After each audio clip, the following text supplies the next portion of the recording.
Oi, pessoal. Essa aula, antes da gente começar, ela vai ser uma aula padrão, certo? Então, ela vai ser padrão tanto para o primeiro, quanto para o segundo, quanto para o terceiro ano. Então, é preciso que vocês prestem bastante atenção. Todas as turmas do ensino médio, elas vão ter um foco especial durante esse segundo semestre no Enem de espanhol, certo? Então, você já tem uma nova professora de inglês, e agora a gente vai focar um pouquinho em espanhol, especialmente nos assuntos e nas questões recorrentes no Enem de espanhol. A gente já tinha começado a fazer algo nesse sentido com inglês, mas agora, como houve essa pequena mudança, nós vamos prosseguir com o espanhol. Então, a primeira coisa que eu preciso saber quando eu vou fazer a prova de espanhol é o seguinte: muita gente pensa que a prova de espanhol ela é mais fácil, porque espanhol parece com português, por causa de outras questões, ou porque vocês são mais familiarizados com espanhol do que com inglês. Só que, de acordo com os dados do Enem, a média de acerto das questões de inglês é de 45%, enquanto a de espanhol é de apenas 34%. Então, a partir disso aí, a gente já pode ver que não é uma coisa para se brincar, achar, eu vou fazer espanhol é mais fácil, eu vou tirar uma nota boa em espanhol no Enem. Nem sempre, pessoal. Vejam aí que a média de acertos em espanhol no Enem, ela é de apenas 34%. E isso acontece por quê, pessoal? Isso acontece porque a maioria dos alunos, como acham que espanhol e português são a mesma coisa, é o famoso portunhol, acham que não precisam estudar, não precisam focar na matéria de espanhol também, né? Então, a partir disso aí, a gente já pode começar a trabalhar o que vai ser o nosso assunto de espanhol durante esse semestre. Então, vamos lá. Primeiro, nós temos que fazer um quadro comparativo. O que vocês têm aí na tela de vocês é um quadro comparativo. Vocês têm o assunto e vocês têm a quantidade de vezes que esse assunto caiu no Enem.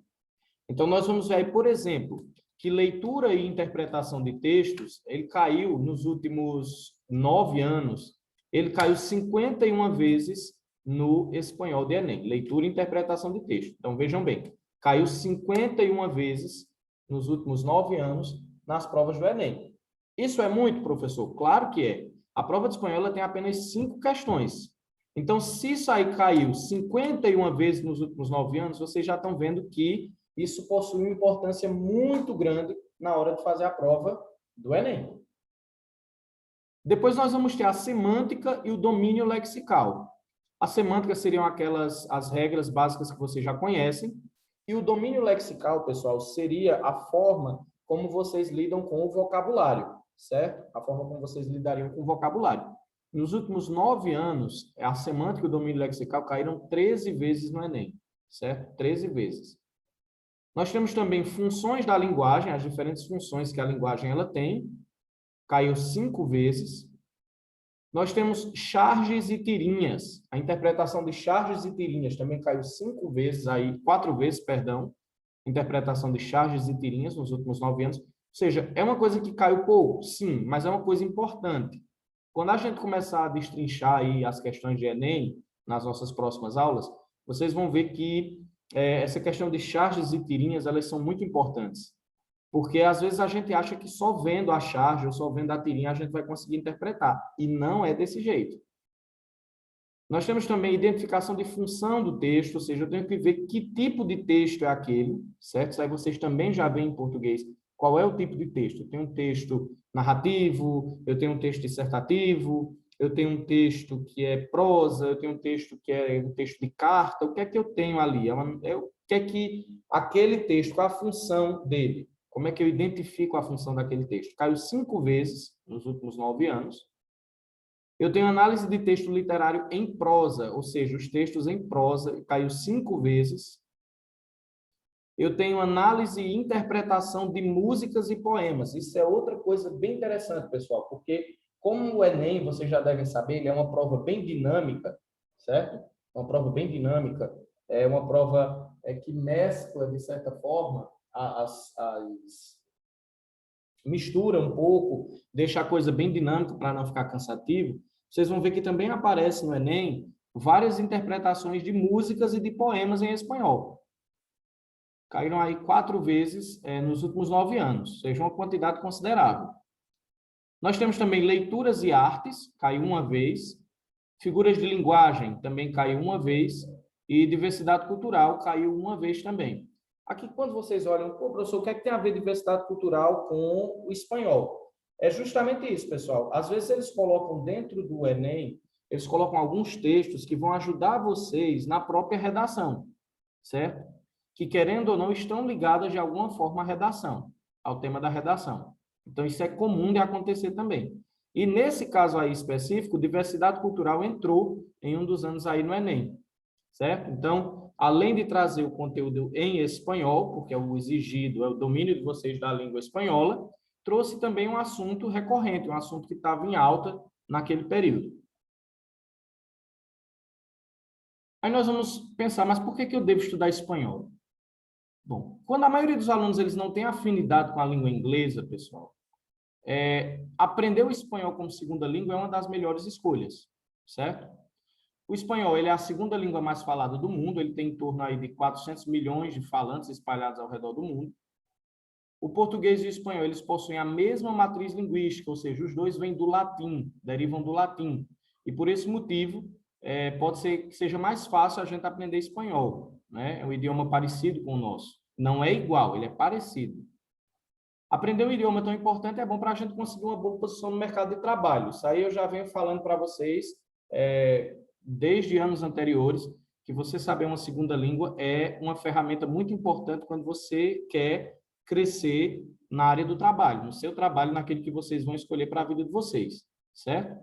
Então, o que a gente tem que saber agora é que essa prova, ela conta com 5 questões, certo? Tanto a de inglês quanto a de espanhol, não sei qual vai ser escolhida, mas ela conta com 5 questões e que a escolha vai ficar a critério de vocês, certo?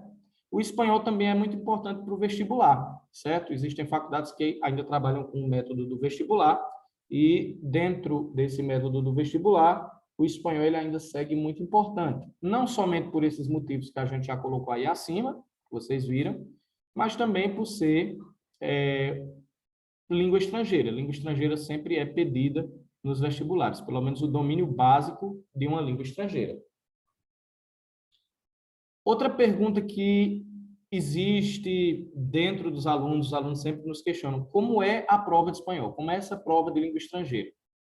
Então, essa prova ela está dentro do caderno de linguagens, códigos e suas tecnologias, que ela ocorre na primeira parte da prova, certo? Ela sempre vai ocorrer na primeira parte da prova, que ela vem juntamente com o caderno de ciências humanas e a redação. Então, a língua estrangeira ela vai ser escolhida no momento da inscrição por vocês, podendo ser inglês ou espanhol. São as duas alternativas ofertadas pelo Enem. E a maioria das questões de espanhol no Enem são feitas para testar o conhecimento instrumental do aluno. Ou seja, o que é isso, professor? É a capacidade de vocês lerem e interpretarem corretamente um texto, certo? Um texto, um quadrinho, uma música, como a gente acabou de ver, ou qualquer outra situação.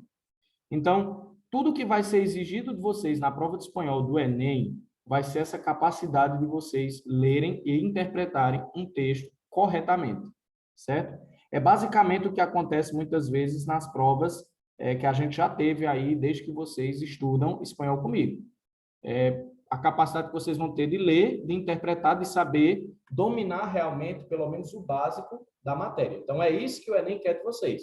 Ele quer que vocês consigam ler, vocês consigam interpretar, vocês consigam chegar pelo menos ao básico da matéria, para saber se vocês têm pelo menos um nível básico.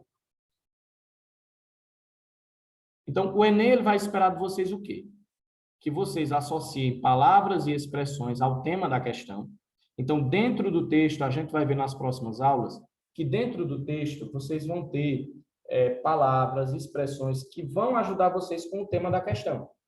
Então, se a questão é por que Maria se casou com João, vocês vão lá no texto, vocês vão pegar palavras, o que a gente conhece como palavras-chave, conceitos-chave, certo? Então, existem lá palavras e expressões que vão aparecer na questão. Então, ele espera que vocês associem essas palavras e essas expressões. Para isso, pessoal, vocês vão ter que possuir o mínimo de vocabulário, certo? Ou, se alguém não conseguir possuir o mínimo de vocabulário até o final, até o dia da prova do Enem, nós vamos ter que ter pelo menos uma associação, fazer associação com aquilo que a gente sabe do português, certo? Claro que aí vão entrar os falsos cognatos, certo? Os amigos falsos, Isso aí a gente também vai ver mais para frente.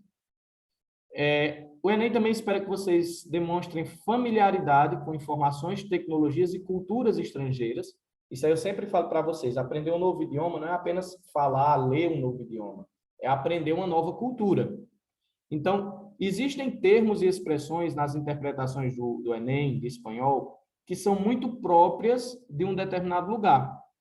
Por exemplo, o samba existe aqui no Brasil, mas não existe em Portugal algo igual ao nosso samba, o samba brasileiro, certo? Então, se eu fosse um espanhol, por exemplo, fazendo uma prova de português, um Enem, por exemplo, como se fosse um Enem, um vestibular, e a língua que eu tivesse escolhido fosse o português, eu teria que ter pelo menos o mínimo de conhecimento das outras culturas, certo? Das culturas de onde se fala português. O Enem também espera que vocês conheçam estruturas linguísticas, sua função e seu uso social, ou seja, como é que eu formo uma frase, como é que está estruturado esse texto, qual é a função dessa palavra, qual é a função desse termo, certo? E como é que isso é usado na vida social, certo? Como é que eu estou usando isso na vida social? O Enem também espera que vocês reconheçam a importância da produção estrangeira, ou seja, da diversidade cultural e linguística. Então, é bem comum que dentro do Enem você tenha textos, por exemplo, de Pablo Neruda, que era espanhol de nascimento, que vocês tenham textos de autores mexicanos, vocês tenham textos de autores cubanos, de autores argentinos, de autores venezuelanos, de autores chilenos. Por quê? Porque isso aí é uma mescla de culturas, certo? Então, ele espera que você reconheça, pelo menos, a importância da produção de outros países, né? Especialmente no caso nosso aqui, dos países que falam espanhol. Então, ele espera que você, depois da prova, você saia pelo menos com algo que esteja relacionado à cultura e à língua do outro país. Ou seja, o Enem ele não quer que vocês decorem regras gramaticais, certo? Ele não quer que vocês decorem regras gramaticais, ele quer apenas que você entenda o que é que está sendo pedido ali na questão. Então, quando você lê atentamente, você acerta a maioria das questões. Agora, a maioria dos alunos, qual é o grande erro da maioria dos alunos? Eles fazem uma leitura rápida do texto, certo? Então, quando eles fazem uma leitura rápida do texto, muitas vezes eles caem em pegadinhas, tá bom? Caem em pegadinhas. Por exemplo, nós temos os falsos cognatos. Eu vou dar um exemplo aqui de falso cognado para vocês. A palavra cola, em espanhol. A palavra cola em espanhol, ela se pronuncia e se lê do mesmo jeito que a gente pronuncia e lê em português. E escreve também. É a mesma palavra, cola. Só que tem uma diferença. Aqui, para a gente, cola é um líquido que nós usamos como pegamento para unir coisas. Em espanhol, cola significa cauda. Cauda ou o rabo. Por exemplo, o cachorro ele tem uma cola. O gato tem cola. Certo? Que são, o rabo, a cauda desses animais. Então, isso é um falso cognato, são os falsos amigos, amigos falsos, como se diz em espanhol, certo? Então, quando a gente não lê bem direitinho cada questão, quando a gente lê rápido, isso faz com que a gente entre lá nos 66% de alunos que não conseguem tirar nota boa no Enem de espanhol, certo? Então, se a gente quer estar lá nos 34% que consegue tirar nota boa de espanhol no Enem, a gente tem que ter cuidado com isso. A maioria das questões da prova de espanhol traz textos e o aluno ele é desafiado a entender o significado, certo? O enunciado e as 5 opções da questão estão sempre em português, o que facilita um pouco para a gente, se a gente tiver pelo menos o mínimo de vocabulário em espanhol. O texto ele vem em espanhol, mas o enunciado e as opções da questão, elas aparecem em português. Então, isso aí já facilita um pouco, mas mesmo assim a gente não pode perder o foco, a gente não pode se descuidar. Então, por fim, o que nós vamos estudar durante esse nosso semestre, além de algumas daquela lista ali que a gente já teve, algumas daquelas opções da lista que a gente viu no começo, nós vamos focar muito em conjunções, advérbios, palavras homônimas, artigos definidos e indefinidos, substantivos e adjetivos e os verbos ser, estar e haver. Certo? Então, é isso que a gente vai focar agora nesse nosso estudo do Enem. Então, eu conto com vocês, pessoal, espero e conto já com vocês. A cada 8 dias, nós vamos fazer uma aula, assim, online, e daqui a 8 dias a gente já faz nossa aula de forma em tempo real, certo? Aqui mesmo pelo Zoom. Então, a nota qualitativa de vocês, pessoal, ela não vai ser mais baseada em atividades. Ela vai ser baseada na participação de vocês, na presença de vocês na aula, nas aulas que a gente tiver em tempo real, tá bom? Então, eu conto com vocês, pessoal. Espero aí foco, força aí de vocês para a gente poder estudar. E o pessoal que já se inscreveu para o Enem, a gente vai lutar para ficar nos 34% que conseguem nota boa em espanhol no Enem, e não nos 66%. Então, pessoal, tchau, tchau e até a nossa próxima aula.